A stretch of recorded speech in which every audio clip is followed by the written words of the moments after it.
Hello အားလုံးပဲမင်္ဂလာပါဒီနေ့မှာတော့ကျွန်တော်က perspective အကြောင်းတစ်စိတစ်စောင်းပေါ့နော်အတူကြောက်လေးရှင်းပြဖြစ်ပါတယ်ဒါကကျွန်တော်တို့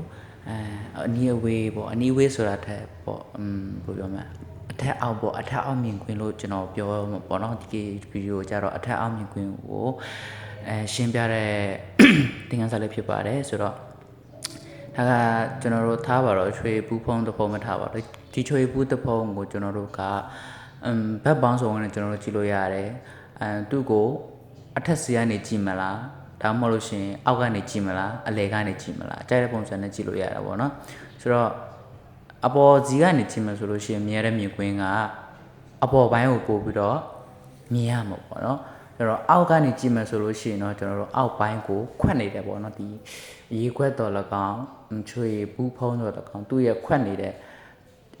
ခြိုက်ခွက်ဖြစ်နေတဲ့နေရာကိုကျွန်တော်ပို့ပြီးတော့မြင်ရမှာပေါ့နော်ပြီးတော့နောက်တစ်ခုအနေနဲ့ကဒီစာကြည့်တိုင်းမှာကျွန်တော်တို့အပေါ်စာကြည့်တိုင်းနဲ့အမြင့်နဲ့ချက်ကနေပြီးတော့စာကြည့်တိုင်းမှာရှိတဲ့ဒီစာအုပ်စင်တွေကိုအပေါ်ကနေကြည့်တဲ့ပုံစံမျိုးပေါ့နော်ဒီလိုပဲကျွန်တော်အတက်ကြည့်ရင်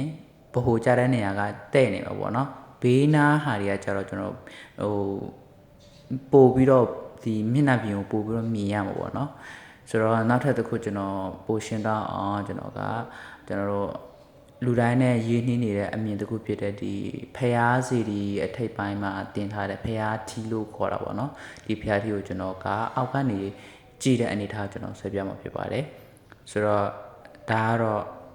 အောက်ကနေကြည့်တဲ့အနေထားပေါ့နော်ကျွန်တော်တို့အောက်ပိုင်းမှာရှိတဲ့သူရဲ့အတွင်းပိုင်းကိုကျွန်တော်တို့ကပို့ပြီးတော့မြင်ရတယ်ပေါ့နော်မတူရလို့ရှိရင်လည်းတောင်းပန်ပါတယ်ဆိုတော့အားလုံးသဘောပေါက်နားလည်ကြမယ်လို့ညွှန်နေပါတယ်ဆိုတော့နောက်ထပ် perspective video တွေရှိပါသေးတယ်ဆိုတော့စောင့်ကြည့်ပေးကြဖို့ကျွန်တော်မေတ္တာရက်ခံပါတယ်ဆိုတော့အားလုံးကိုကျေးဇူးတင်ပါတယ်ခင်ဗျာ